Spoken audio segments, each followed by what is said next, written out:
Welcome to the Diversity Pivot Podcast. This season, we are talking with leaders inside organizations focused on diversity, equity, and inclusion.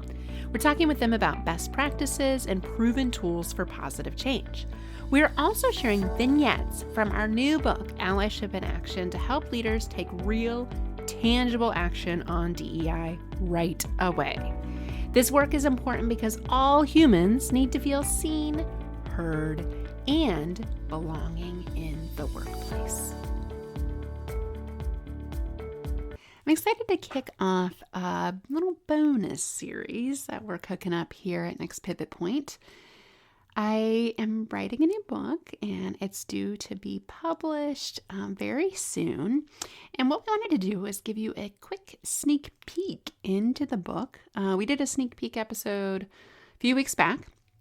And what our listeners said they wanted to hear more of are more about those tangible tools to take action as an ally. So the book is titled Allyship in Action, 10 Strategies to Live Inclusively. And the thought process behind it and all of my exploration of topics on allyship at home, what it means to be an anti-racist as a white person, how to support the LGBTQ plus community and those with disabilities, and to recognize the full spectrum of gender.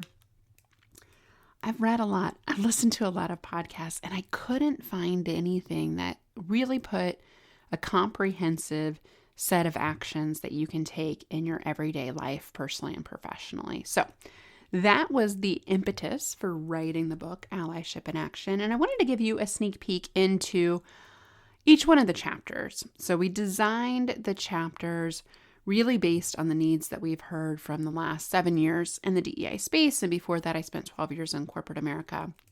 And just remember these things being real human issues. Now we put it through the inclusion lens, which I think is awesome. But I know I also struggle with these conversations in my own personal life, whether it's family, neighbors, my kiddos. I want to do better myself, and I struggled to find the tools. And so, as many authors do, we write the book we need to learn from. And so please know I'm learning alongside you. There is no perfect path to allyship. It is always going to be a choose your own adventure, never a one-size-fits-all check-the-box exercise. So I wanted to just do a quick mini series. So we're just going to spend about 10 minutes on each chapter. I encourage you, it is available for pre-order now on Amazon. So go ahead and check that out if you're interested. We also have an activity guide that goes with Allyship in Action that I think you're going to want to take a deeper dive into practical everyday activities you can do with your friends, your family members. Those of you who are caregivers or have children in your life, I think it's especially important that we start this conversation early. And it's really hard to know how to start that conversation because we want to protect folks around us, especially little allies. We want to have the answers, and a lot of times we don't in this conversation. And we want to be fully prepared, which again is problematic because this requires curiosity. So a sneak peek into the first chapter. And this is a really important piece of allyship that we talk about in our corporate work as well as in our Inclusion School podcast and techniques to bring to the world of little allies. And this is knowing your why. So as an ally, I would say it's incredibly important that you understand your starting point. So what do I mean by that?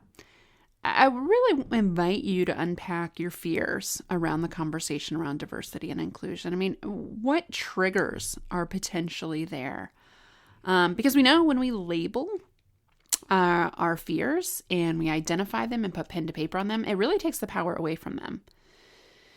So just want you to acknowledge, are you afraid of not having the answer? Are you afraid of having a conversation where you're not sure where it's going to go?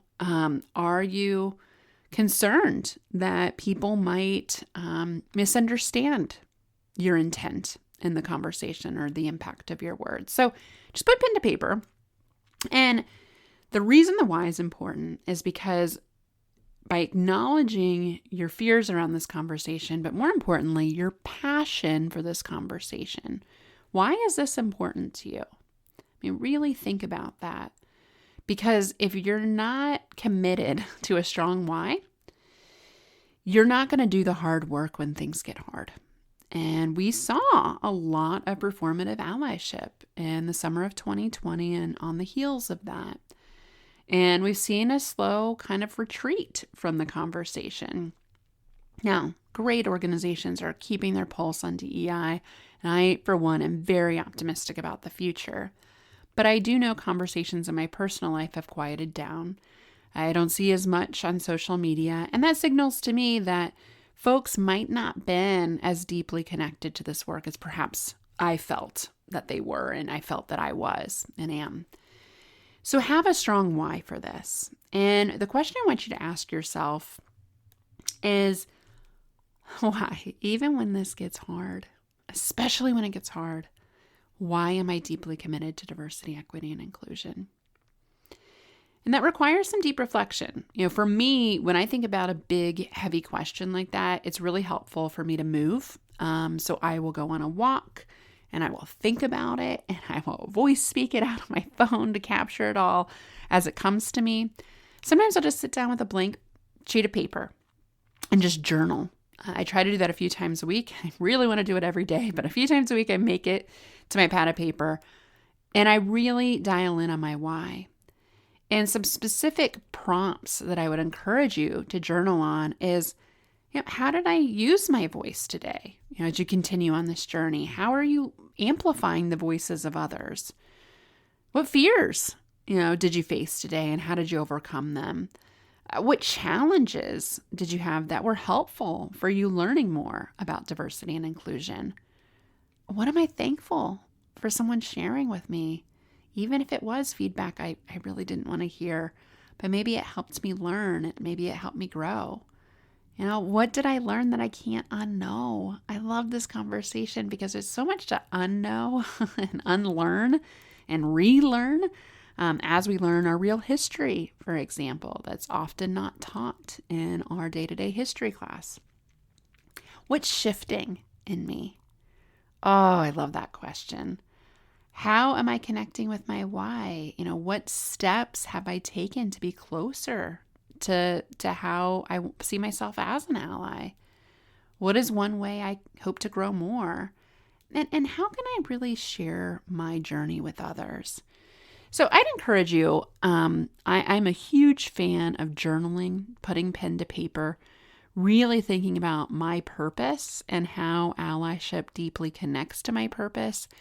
And then just like any of the exercises, any of the allyship, it's a journey. It's not a destination. So just writing down your why is not enough. It's living it out day to day because people are paying attention not to the one swift action, not to the one social post, not to the one the protest attendance. It's more the day-to-day actions, the intentional, consistent actions of an ally that show that I'm serious, okay? That I'm not a performative ally. And just reflect on some of those questions. What I'd invite you to do is to answer the question, why is this important? Why is diversity, equity, and inclusion important to me? And what will prevent me from unwavering that commitment to DEI long term? So for me, being an ally means supporting others that are different than me, right? So other gender identities, racial identities, those in the LGBTQ plus community, those with disabilities, that's important to me. And the reason it's important to me, the why that allyship is important to me is because I truly see a world where all people feel seen, heard, and belong. And that's really critically important to me and gets me out of bed on the darkest of days. And when there is backlash or there is an adverse event, it helps me see the positive. It helps me orient myself on my why and my optimism. So I invite you to do the same. Step one in the ally journey is, what does this mean to you? Why does this matter to you? How will you address your fears? How will you unpack what you're learning on a daily basis? And we'll continue this series. Next step we're going to dig into is empathy. So stay tuned. Again, you can find Allyship in Action on Amazon. You can also get a bulk order of copies at nextpivotpoint.com. You also want to be sure to check out our activity guide. So it's a complementary tool to the book with specific activities that you can do with others alongside their ally journeys. And a lot of those activities are in the book, but the activity guide is a comprehensive full set of tools. No shortage of ideas there. So stay tuned. We'll dig into empathy next. Thank you for listening to this week's episode. Allies are necessary for positive change. If you are on the journey to becoming an ally, we invite you to participate in our brand new Lead Like an Ally online program, or get a copy of our new book, Allyship in Action, available on Amazon. Both are helpful tools that meet leaders where they're at and help provide tools for professional and personal settings. Head over to nextpivotpoint.com to get started today.